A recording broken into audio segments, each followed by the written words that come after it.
Reading returned to Madejski Stadium on Saturday with eyes on getting back to winning ways, only to succumb to a pretty bog-standard Blackburn team and lose for the third game in a row. Welcome to episode 203 of the Tilehurst End podcast with your host Marc Mayo, back in the host chair once again. And well, basically the theme of this week is that the numbers don't add up, and to do the math with me this week is Simeon Pickup, aka Bucks Royal, the editor of the Tilehurst End website. How's it going, mate? Deflated, to be honest. One of those days it just seemed like a hark back to the worst days of Stam and Clement, but hopefully we can get over it sooner rather than later. Yeah, I remember asking you a question when Ollie hosted last week, saying what's going to happen first? The chances are going to dry up, or we'll actually start taking them? And I don't think either have happened just yet after the weekend game. Before we crack on, there, just another thank you, of course, to our Patreon subscribers who can continue to give generously to our cause and continue to show the appreciation. And for anyone who wants to go into our virtual tip jar, the link is always on the podcast article and on the website and whatnot. And we always very much appreciate that, especially as we rise on a bit of an early Sunday morning podcast recording to talk about a defeat, and also some site news as well. We are currently advertising a few roles that people want to get involved with the website and lend us a helping hand of their own, and particularly for people who are starting their perhaps journalism career, these are fantastic opportunities to work alongside ourselves and sort of learn the trade as well. And also for those, if you're a bit older, you work 9 to 5 and whatnot, you just fancy yourself as having a bit of a creative edge. We're absolutely there for having the people like yourselves come on board, and we're currently looking for assistant editors on the website, writers, as we pretty much always are, and anyone with a video sort of emphasis who wants to take charge of our YouTube channel. Video producers are very much something we're keen on bringing on board, so something for the listeners to consider. And we'll move on now and consider what went wrong against Blackburn. The Tilehurst End podcast by Reading fans for Reading fans. Sim, I'm going to throw a phrase at you that kind of defines where I view this team at the moment, and that's that this is the anti-Stam team. In that year we got to the playoff final under Stam, we kind of defied the stats in a good way, because we were rubbish effectively if you look at just the numbers, but we did really well. Now if you look at the stats, we're doing quite well, but we're just not getting the results. I think it just shows how much transition we're in, to be honest. We've got some good players. We've certainly improved the squad over last year and did a good job in terms of getting poor players out as well, but it does take a while to get them properly clicking, and that's not just about getting them working well together on the training ground, but really getting them used to just scoring goals and winning games. It's quite simple, but it's a habit that is difficult to get into, and it's not something you can just get into really quickly and expect them to do immediately, as we found out so far. And there are going to be games like this when the opposition find us out, when they really know how to play against us. And I guess really it's a learning curve, not just for the players and for the fans, but also for the manager. Jose Gomes needs to work out how to get the most out of this team, how to properly manage people like Puskas and Pele, who are coming into very different environment to what they've been in before. I know Pele had a few games at Nottingham Forest, but particularly for someone like Puskas, who's got such big expectations on his shoulders, he's being asked to be the star man of this team, having not really played at championship level before. He's impressed, say, for the under-21s at the Euros for Romania before, but coming in and being asked to be the star man of a team in the championship is a very different thing for him to do. And although they can make big improvements on the training ground and get a lot of shots away, get a lot of shots on target away, to be able to add that clinical edge onto the top of that, and to make sure that we're, say, ruthless in front of goal, that we're really improving in all areas and getting the wins at the end of that, it's a long process. Yeah, and if you look at the numbers so far, you'd almost think that we got that process nailed, because Puskas, for me, obviously, the star man, pressure, you can say, and the all-round game quality that you need to have, perhaps he doesn't have yet. But in terms of, getting getting the shots on goal, we are the third highest team in the Championship for shooting. We've had 14.4 per game so far on average. We're the third highest team for key passes. We've made 88, and again we're the third highest team for chances being created in the short range passes. So working the ball into the box, we've made 73 chances that way. So we're not doing badly in that sense. We've had the fourth highest pass percentage success rate, which is 80.6%. Most successful dribbles, 94. And in that, we've had the sixth highest unsuccessful dribbles with 59. And final stat of this sort of barrage is that we're the sixth most fouled team in the league. So we're dribbling well, we're passing well, we're shooting, but we're not scoring. So is it a case that in the final third, it's just, a bit of bad luck, we're not finishing right? Or is it a case that perhaps our decision making isn't quite there at the last minute, and that we do the hard bit right, but when it gets to the easy bit, putting the ball in the back of the net, it's just not there? Well, it's psychological as well, of course. You mentioned Stam earlier. What he was really good at was making sure the psychology was right in this team. Obviously, didn't go well in the second season that he was here, but in that first campaign, he was really good. Everyone knew their jobs and psychologically were on point throughout the game, whether it was Al Habsi keeping his focus and keeping us in an awful lot of games throughout that season, Kermorgant scoring goals regularly, and also particularly with us seeing out so many wins when we went 1-0 up. That takes a strong psychological edge that I think this team at the moment doesn't quite have, and whether that reflects more on the players who are coming in and perhaps have a different psychology to the players that we've already got, or if it's more on Gomes or a little bit of both, we can't really know at the moment until we properly let this run its course. But psychology is the problem for me.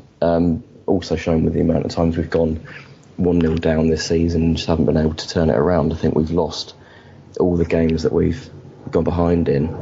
And that does show that we need to properly work out how to deal with those situations when we've got so many new players, quite a lot of young players as well, actually.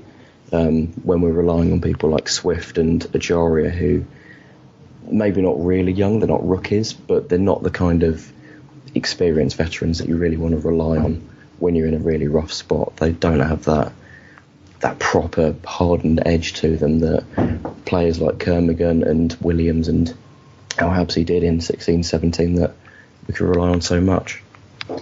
Yeah, and it's interesting, isn't it? Because our defence, on the other hand, I suppose you would say is pretty experienced, with the exception of Tom McIntyre. You've got Marc Morrison, who knows the game pretty much as well as any Championship defender. Obviously, Liam Moore's been around quite a lot, Yiadom, and Jordan Obiza came back into the team this week, which we'll talk about in a little bit. But for the defensive stats, it's kind of the opposite. We're the fourth highest clearance makers with 183, so we're having to deal with things quite a lot. We're the fifth lowest for interceptions. We've made 55 interceptions, the highest team making 118, so we're well off the pace there. We've made the fourth highest saves, 24, the second highest unsuccessful touches as well, 138, and the second most dispossessed with 98. So that, for me, paints a picture that the defence is having to be really busy.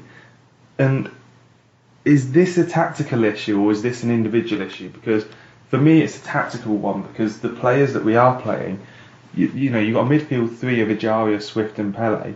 You're asking a lot of Pele in that. And you don't have wingers who are tracking back. We think of previous teams, Gareth McCleary would track back quite well. Joby McAnuff would track back very well.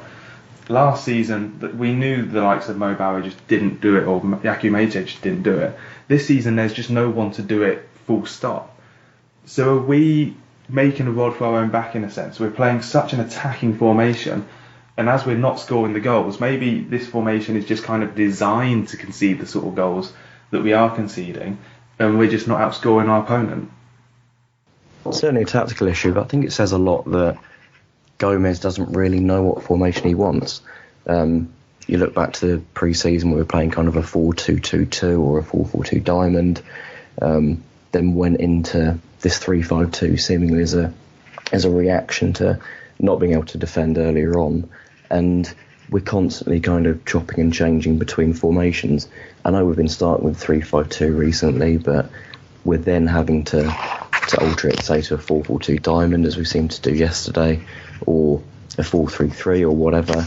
And if you don't pick one formation that's effective with the players that you have and keep on working with it, you are going to lose some organisation and proper defensive solidity, and we are going to, as you said there, face a lot of shots. We're going to not be quite as solid defensively as we should be, and I guess it's lucky that we did bring in a good goalkeeper like Raphael, who can add more experience and is seemingly more commanding than João Virginia was.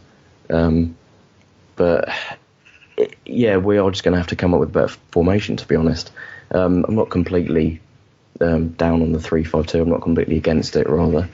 But we do need to properly find some effective alternative way of playing, because other teams are going to work it out and really show us up. I must admit, with the prowess of centre midfielders that we have, Ajaria, Swift, Pele and Minamoto, you can surely make a diamond out of that.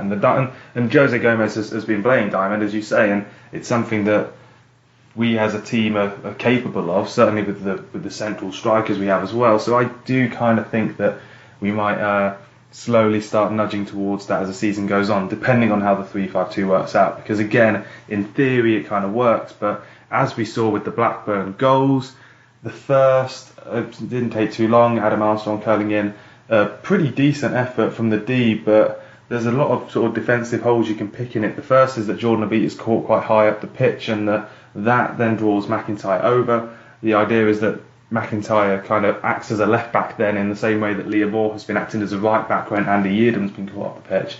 Unfortunately, McIntyre just doesn't really get over enough and doesn't actually really stop the ball coming in.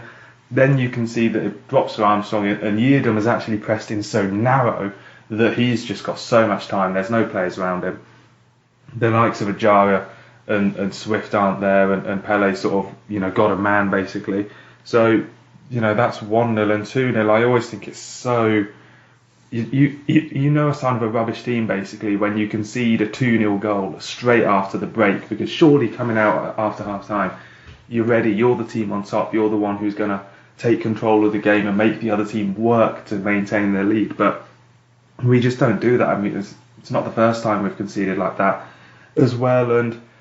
And Sim, I don't know what your take is on the second goal, but just for me, it's hard to pinpoint any one particular problem in it, because there were just so many to sort of cascade down.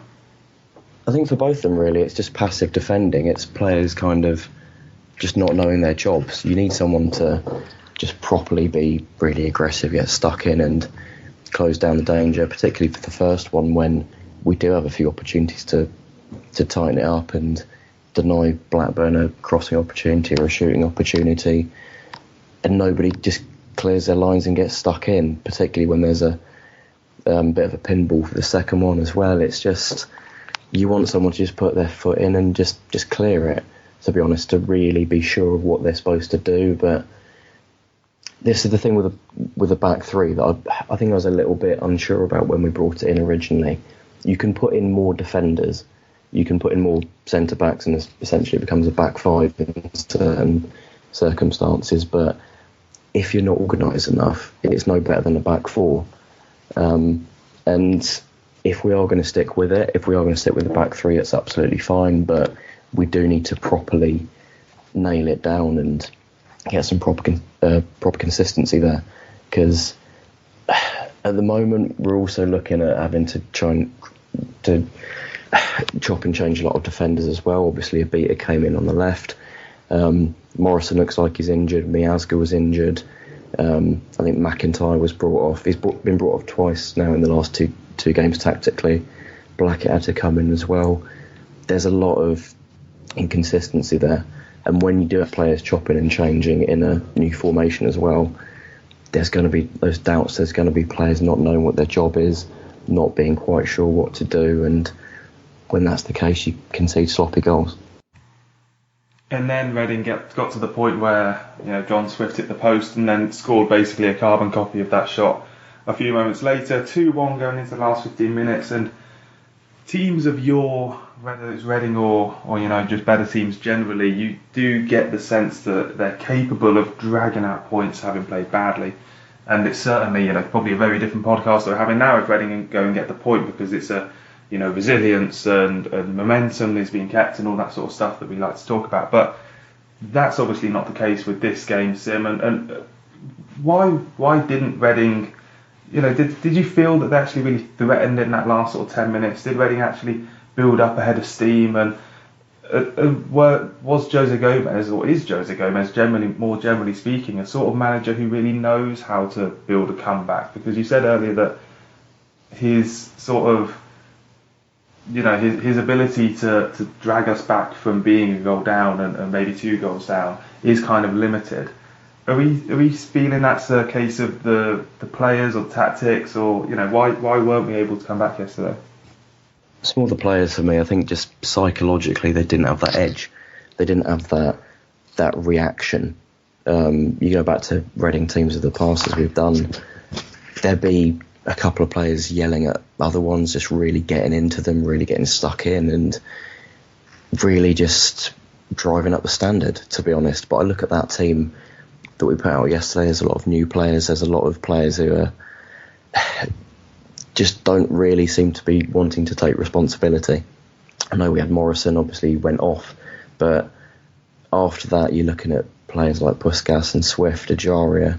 I don't see any of them really getting stuck into their teammates and really yelling at them, getting angry and firing them up, basically. And it just seemed passive, it seemed tame, it seemed limp towards the end of the game. There was no real kind of drive and push to get that equaliser, which we weren't out of it. When you're 2-1 down at home, you're never out of it, especially against a team like Blackburn. No disrespect to them, they're not a team towards the top of the table. We were capable of getting that equaliser, but if you don't have that drive, if you don't have that real spirit and belief that you can get back into it, you're not going to. And we didn't look close to doing it in the end.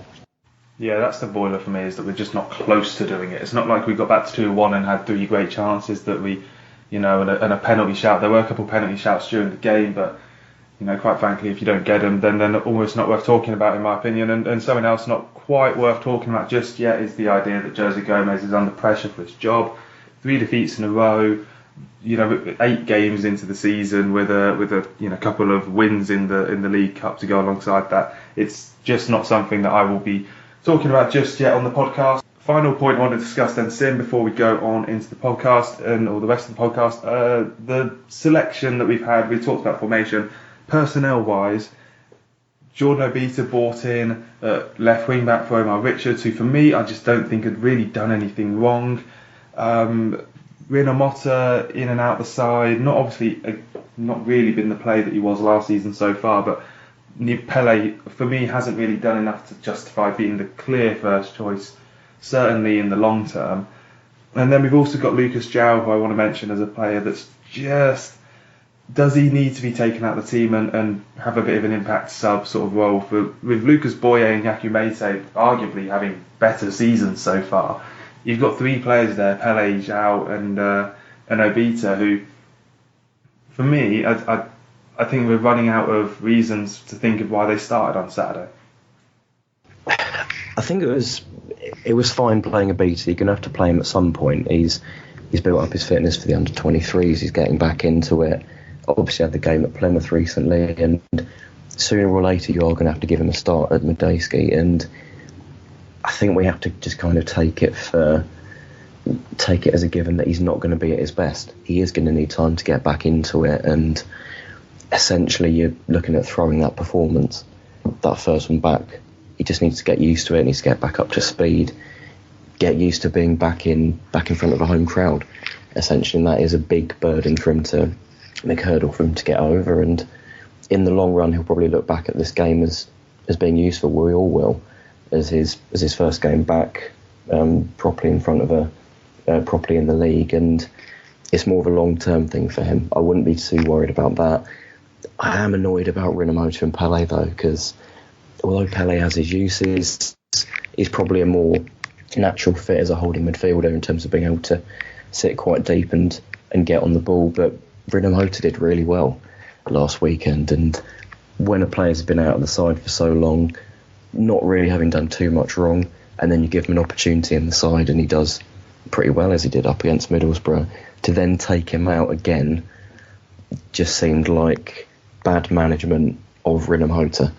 I don't know what he's going to be thinking. Does he have to do more in his next, say, appearance in the Cup, or what is it? I imagine he'll play against Wolves, but it's still frustrating for him that he's done well against Middlesbrough and been taken straight out.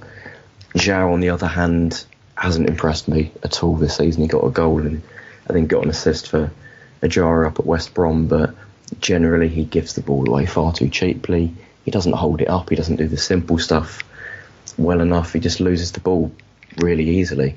And when you've got someone who I thought did quite well up at Middlesbrough in Lucas Boyer, I think he was worth another go, just to give us a bit more guile, a bit more ingenuity going forwards. Wasn't brilliant against Middlesbrough, but certainly showed a spark that we probably should have built on. And giving him 5 minutes at the end of that game was just...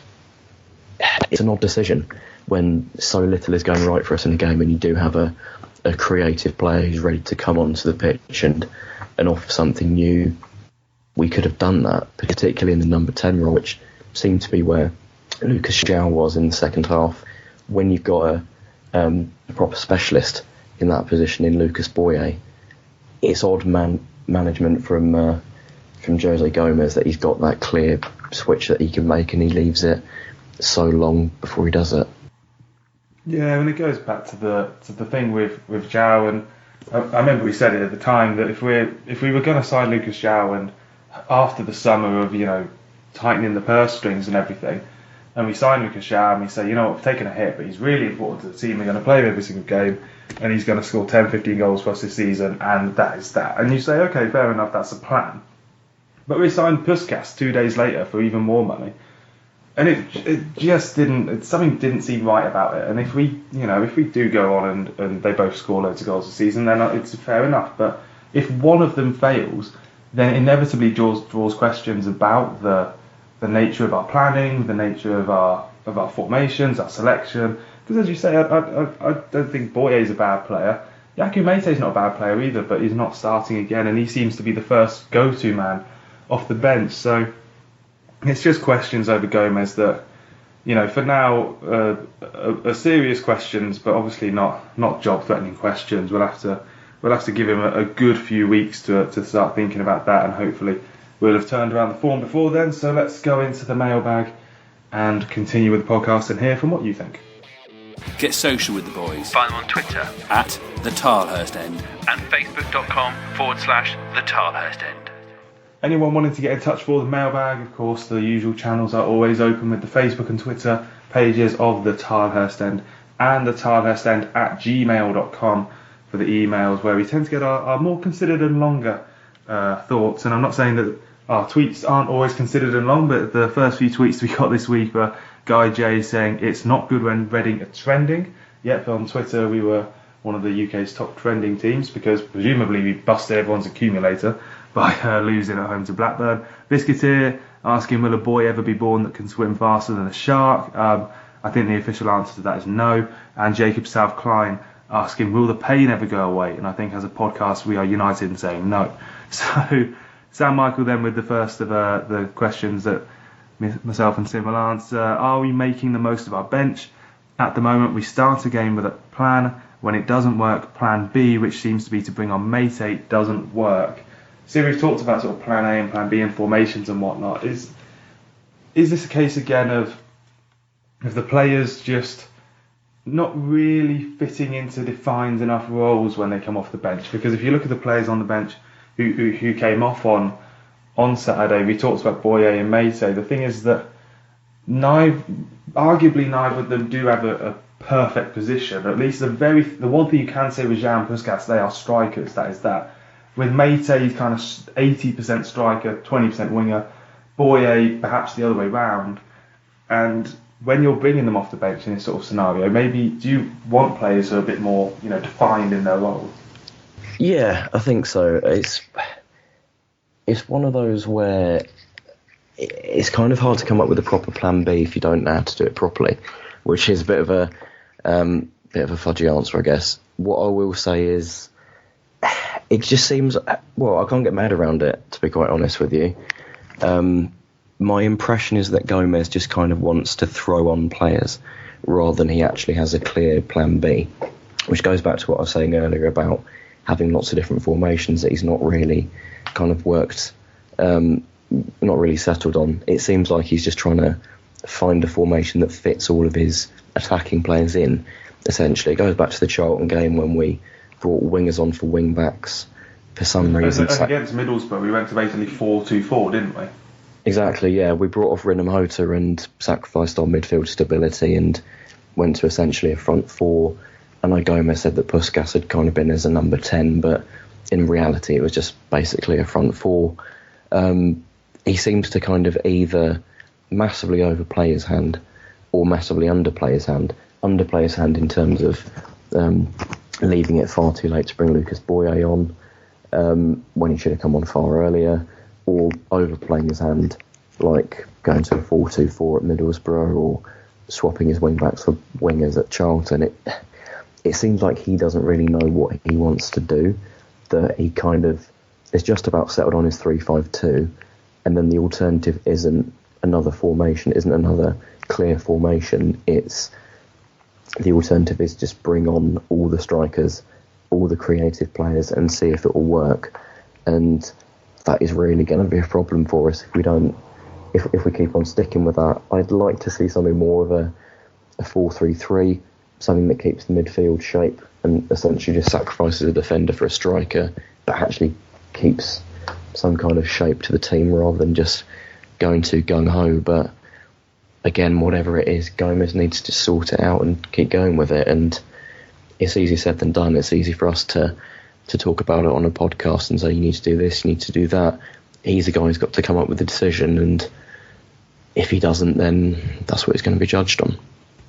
Well, we have got a sort of a bit of a gimme in midweek, if you like, a bit of an experimental game, if we want to use it as that, at Wolves in the Cup. But speaking of which, in terms of selection, Royals fan 36 says if we're going to stick to the back three, Blackett has to play on the left of the three. He's the only left-footed defender, but I don't like the back three anyway. Why did we sell all of our wingers? We can't switch the system. Should we recall Barrow if there's a recall clause? Well, I do certainly agree on the point of lacking wingers, in the sense that I'm sure Gareth McCleary perhaps doesn't have the legs of his youth, but I wouldn't. If you're talking about bringing wingers on for wing backs, he'd be a pretty decent option in my opinion. Perhaps maybe better a couple of years ago. But Barrow, as far as I'm aware, there isn't a recall clause to bring him back.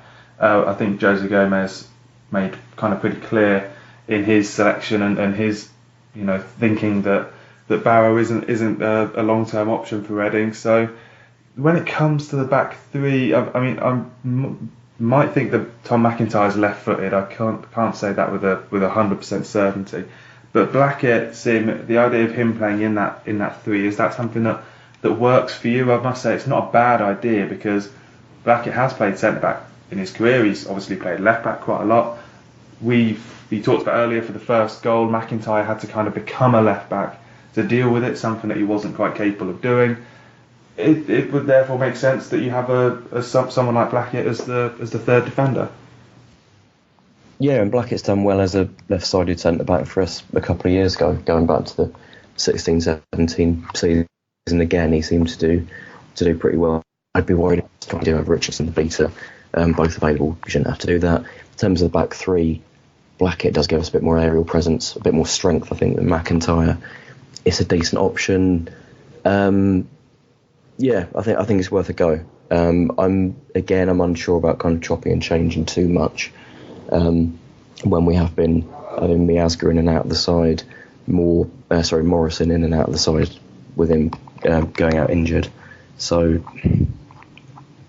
again, we just need to come up with a back three that properly sticks, and we can probably keep going with. Whether that's Blackett or McIntyre, not too sure at the moment.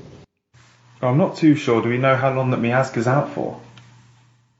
I think it's short term rather than long term. I think Gomes was asked a short time ago, and he said it wouldn't be too long, but Blackburn will be too early for him. Hopefully we can have him back for midweek or next Saturday. That seems relatively realistic. Yeah, obviously with Morrison as well as a potential injury worry. That's the, as Simeon said, the ideal thing for a back three is consistency, and I can understand McIntyre coming in. Basically, he was the only player who was around to come in, along with Osho, another young player. So McIntyre's been given his chance, and I think it's probably been clear from the games that he's played he's not quite championship ready. And I think that you do that with young players quite a lot. Bring them in, give them a few games. If they're brilliant, then you keep them playing, and if they're not, then you can move them back into the reserves, and then play players like Michael Elise and Danny Loder are currently in there, and they're doing quite well for the reserves. And it's about sort of coming in waves as a footballer at that age, and hopefully he can come back stronger when he does. But I do agree. I do think Tyler Blackett would probably be a better option at the moment at centre back. And the final question of the week comes from Marc Lawrence.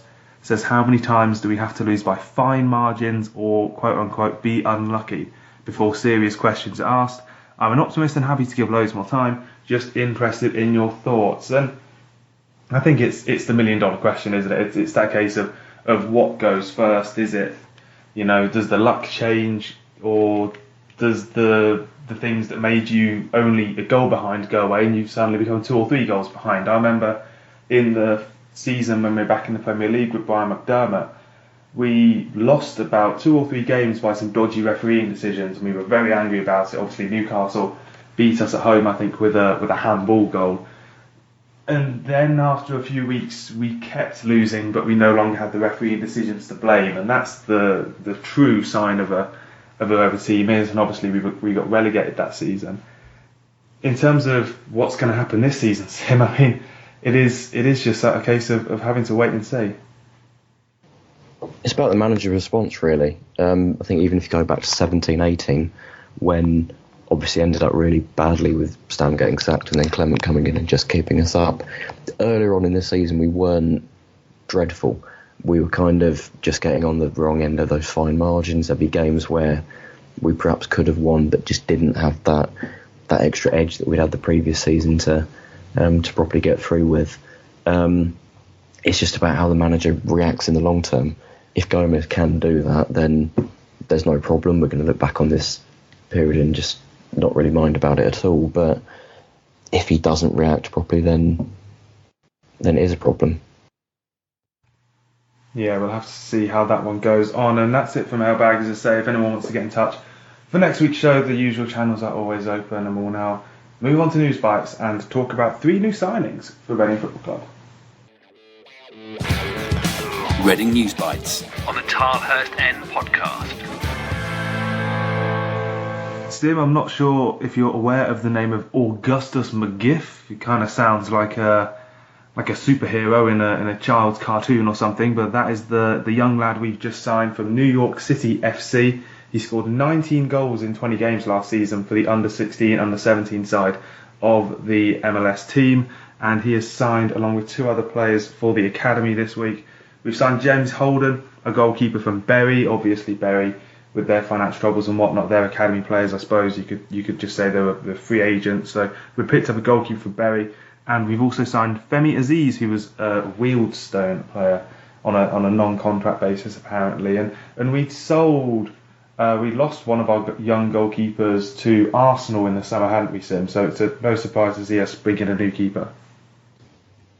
Yeah, we do have a lot of goalkeepers at the moment down in the academy, so it's good to see we got that kind of that conveyor belt of talent come through again. Obviously, Canary Boys Clark as well, Miles Roberts, another one, Luke Southwood out on loan, and yeah, it's good to see. But eventually, they're going to have to start getting some chance in the first team, because when we've got 2 senior goalkeepers like Walker and Virginia just kind of making up the numbers, it's a little bit frustrating for them. But hopefully sooner rather than later we can give some more opportunities out to the young goalkeepers. Not really since Alex McCarthy have we been able to say that we have a development line for goalkeepers. Remember the likes of Jamie Young and McCarthy and Federici all sort of some of them did, some of them didn't quite come through the academy, and there was that sort of ascension to the first team that proved very successful, that we've basically gone away from recently. And as you say, hopefully it's something that we're capable of bringing back, and it's nice to see us able to cast our net far and wide enough to scout the MLS as well, which shows some good potential. And speaking of the youth teams, the under-18s, they beat Swansea to start the month and lost to Chelsea 2-1 on Saturday. They're currently 8th in the Premier League South table, 5 points from 6 so far. They next play Derby on the 28th. The under-23s, they've had a strong September so far. They beat West Brom and Swansea. The latter was 5-0. Great goals on YouTube for anyone who wants to go and check those out. Some cracking finishes on the Medeski Stadium. However, at Craven Cottage on Friday night, they lost 5-4 to Fulham. Osho, Liddell, Coleman and Elise got on the score sheet. They were also 4-1 down before getting back to equalise and conceding in the last minute, which they're perfectly set for the Reading first team if that's what's going on. They're 5th in the Premier League 2 table at the moment, 9 points from 6 games. They next face Stoke at Adams Park on Monday the 30th. And finally, the women, who, because we're recording this kind of early on Sunday, they haven't played this weekend quite yet. They're against Spurs in the Conti Cup. They won 1-0 at Liverpool on opening day and then lost 2-0 at home to Manchester City the last weekend. They've also made a signing of Lisa Marie Karlseng Utland, who scored versus Nigeria for Norway at the World Cup. So a couple of 3 Norwegian players I think we've signed this summer. So Reading women getting off to a relatively decent start then, with a win and a defeat so far in the league. So that is News Bites completed. We'll now move on to Big Game Preview. The Tilehurst End podcast. Read the blog on thetilehurstend.com. A couple of trips to look forward to this week then, Sim. That first game, Wednesday, 7:45pm at Molineux, Wolves away. And this one, well, it's a weird one really, isn't it? Because usually we go to a team like Wolves in their sort of, pomp as it were, and say, you know what, we're struggling at the bottom of the Championship and this is going to be a 3-0 defeat and we'll go in with our tails between our legs. But I'm kind of weirdly optimistic about this one. Wolves have started awfully, quite frankly, in league and in Europe basically. They'll surely, because their commitments and everything, this is the absolute lowest priority game they could probably play this season. They're going to rotate as much as they possibly can, you'd think. I don't know, are we going to rotate? Would have thought we would a little bit, maybe take out a few players who are, just bring in some players who really want the opportunity to impress. And it's an opportunity for us to just take a game seriously and really give players who haven't had that chance in the first team to get in and really stake their claim. If we treat it as a game where we're just going to rotate and bring out players and give them a rest, then we're not going to do particularly well. But as you say, because Wolves are going to rotate a lot, it is an opportunity to say to people like maybe Lucas Boye, Andy Rinham-Hota, who haven't played as much as they would have liked to this season, if you come in and start and impress, then that's your audition for the first team, essentially. That's your audition for the league side. So there's a lot to be gained from this game. I wouldn't take it too seriously in terms of it being a must-win or too much pressure to get a result. But if we can go there and put in a good performance and give a good account of ourselves, then I don't see why we can't come out of it feeling pretty optimistic. Well, certainly, and one player who I would play is George Puskas, because I think he just needs minutes at the moment. He just needs to get as much sort of action, and playing against a Premier League's second string defence certainly won't be the hardest defence he's ever played against, and hopefully against a big team he might be that sort of big game player who finds that little bit of extra motivation when the cameras were on him at Cardiff. He obviously did, and hopefully at a Premier League team he'll find the extra 10% as well.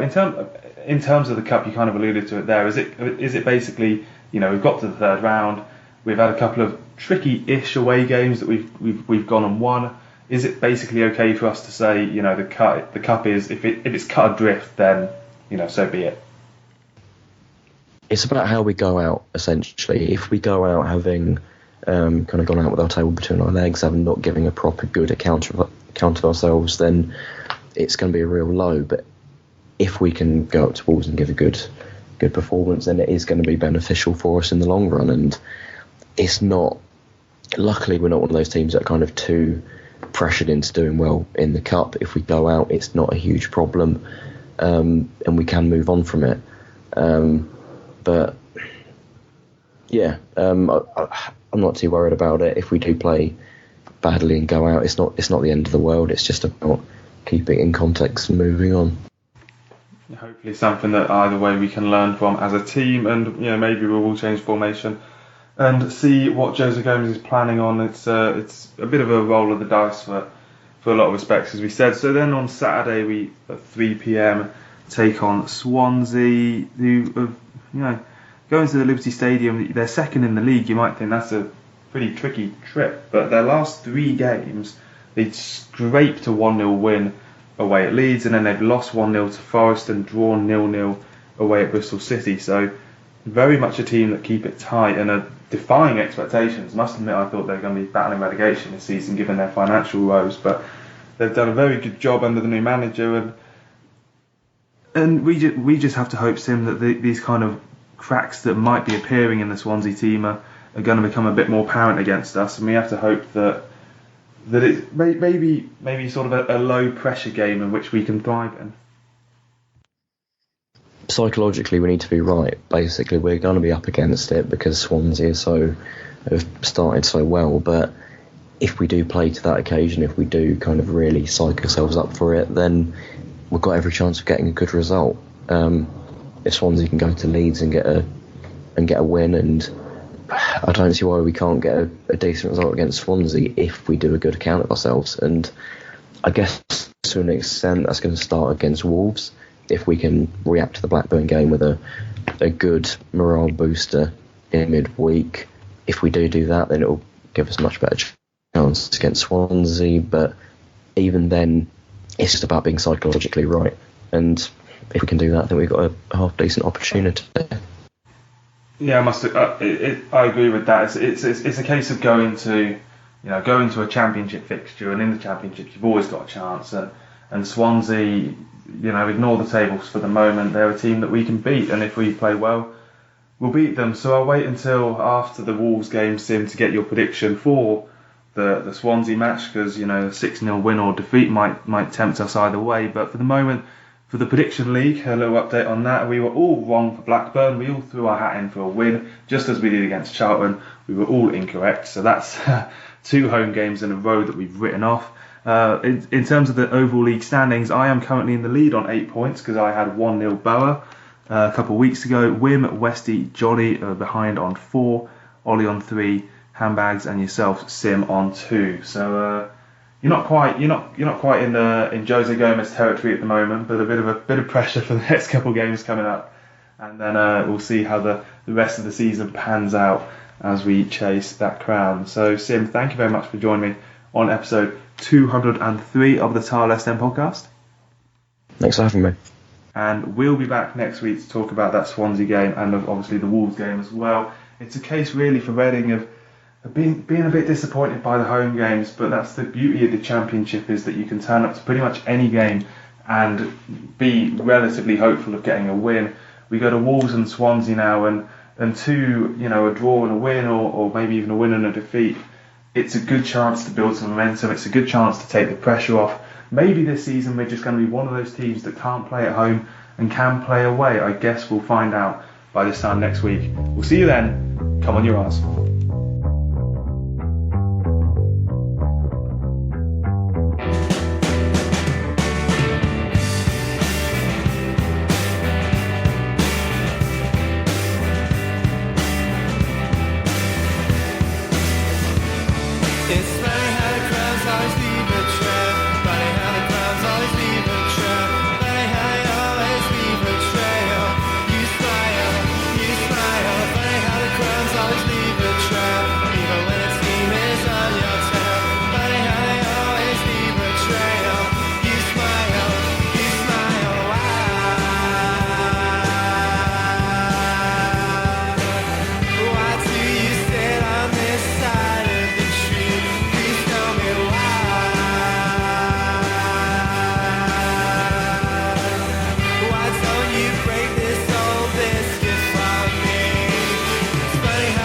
Always leave a trail, but